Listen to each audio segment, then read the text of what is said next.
Hey guys, welcome back to more AFK Arena. In today's video, the challenge is on. I'm going to set the server that we're going to do the challenge for, explain the challenge and all that sort of stuff. And also, we have confirmation from Lilith about the Ainz ability. It's not a nerf or anything like that, so we'll discuss that as well. So let's get into it.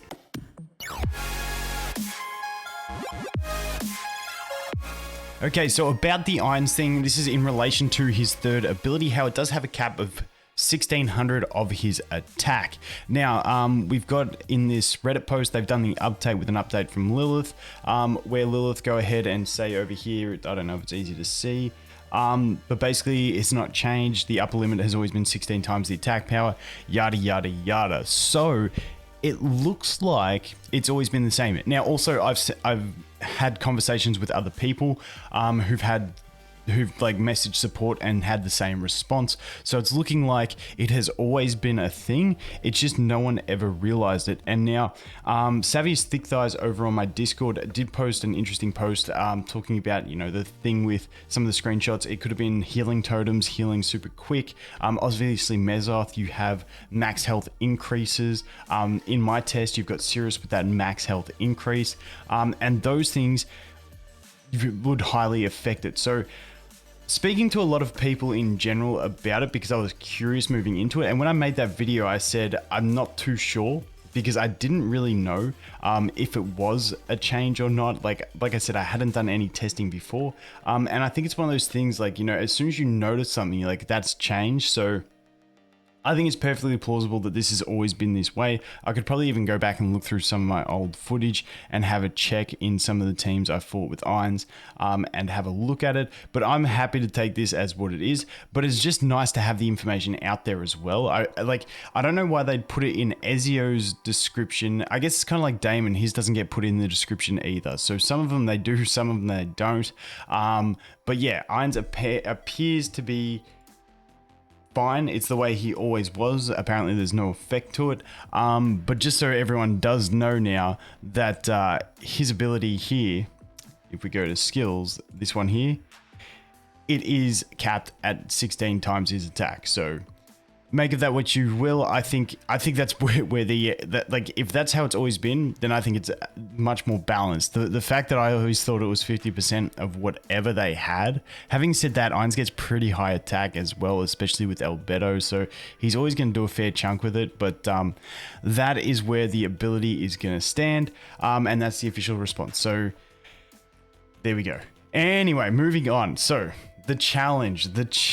So if we go over here and we go settings and we go select server. So over here, we're at 824 at the time of recording this. We're going to queue it up for server 827. The reason being is that we still do have the Abyssal Expedition on for another 3 days, 5 hours. And they upload them at bit different frequencies. So this just puts us in a safe spot that we should not start the 827 until after the Abyssal Expedition. And if it does fall like just into like the last five hours, it's only the quiet time anyway, so you're not generating stuff, so it doesn't really matter too much. So server 827, let me just double check that I'm right with that. Select server, we go all servers. Yeah, 827 on the global server. So for me, I can't actually jump in and do this on my account. I'm gonna have to make a whole new account to do it because I've hit the 100 server limit, and I have not been able to roll on new servers for about a year now. So unfortunately, that's the thing. I'm just gonna have to start a fresh account. Now, what is the challenge gonna be? At this point, I'm thinking we make it a soft 90-day challenge.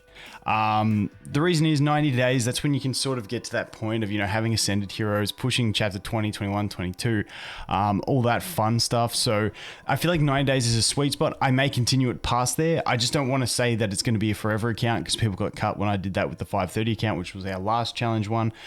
So that's going to be where we're going to sit it. Also, we will open up a channel for Discord, in my Discord, if you want to go there and chill. As for when the server actually opens, we never really know when a server will exactly open on the time.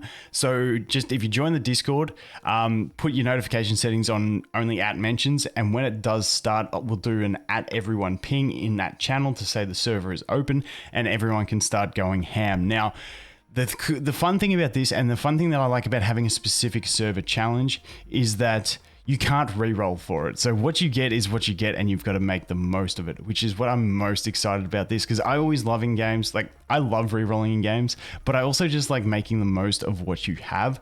So it's going to be awesome. Now keep in mind that the cool thing about this is going to be that we do have the Garrison Mercenaries. So my plan is definitely going to be the Ainz. And this is more so as well, just for me to test free-to-play progression. That's the other thing. I will do it free-to-play so that it can be competitive with more other people.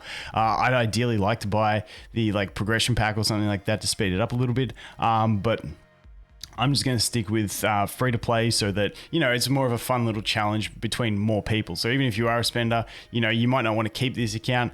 If you do a free-to-play challenge, it can be a bit of fun and just more accessible to more people. So free to play is the way I'm going. You guys do what you want.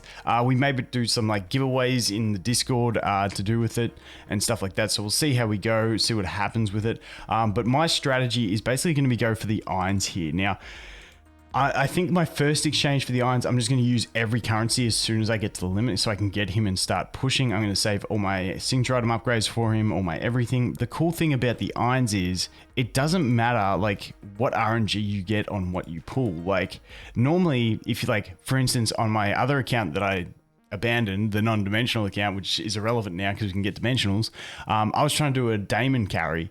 And I was stuck on 3 copies of Daemon forever, and I had to pivot to Aioli because I had the copies. The cool thing about Ainz is it doesn't matter who you get the copies of, you can use him.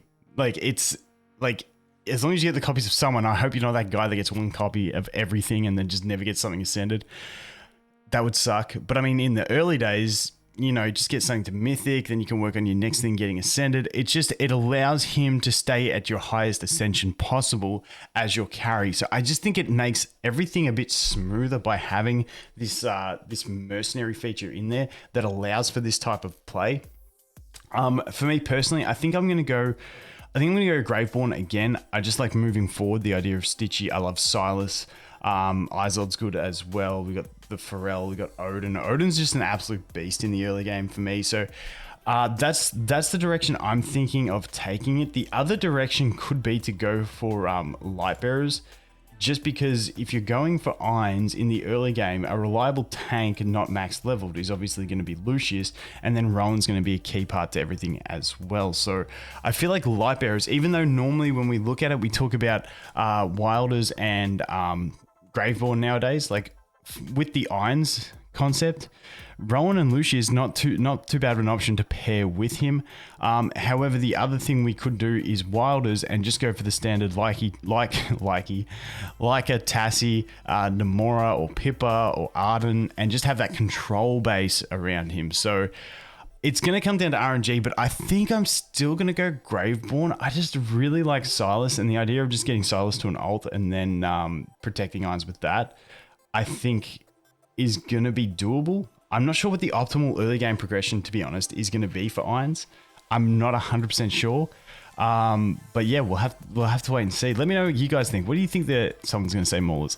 But let me know what you think the optimal like faction to go with an Ainz early game carry is, because I'm really curious to see. Because like I'm talking like you could do like your first 10 faction temples on like Lightbearers to get set up there, and then pivot. Or like you do Wilders and then pivot to Graveborn. However you want to do it. I'm not saying you have to do it the whole game through, but I'm just trying to think for early progression, and then you can swap and pivot for mid progression later on. But early progression, I don't know. I'm really torn between Lightbearers, Wilders, and Graveborn. It's a tough decision, but let me know what you guys think. Anyway, looking forward to the challenge. Server 8, I can't remember already, so I'm going to go check again. Server 8... 27. Keep an eye out for it. Join the Discord if you want. We'll have a channel open for it, and we can discuss stuff there. But like I said, we'll do a ping at everyone when it does start. I'm looking forward to the challenge. You guys can post photos there. Tell me how much better than me you are and stuff like that. It's going to be fun. But anyway, guys, thanks for watching. Hope you have an awesome day, and I'll look forward to seeing the next one. Cheers.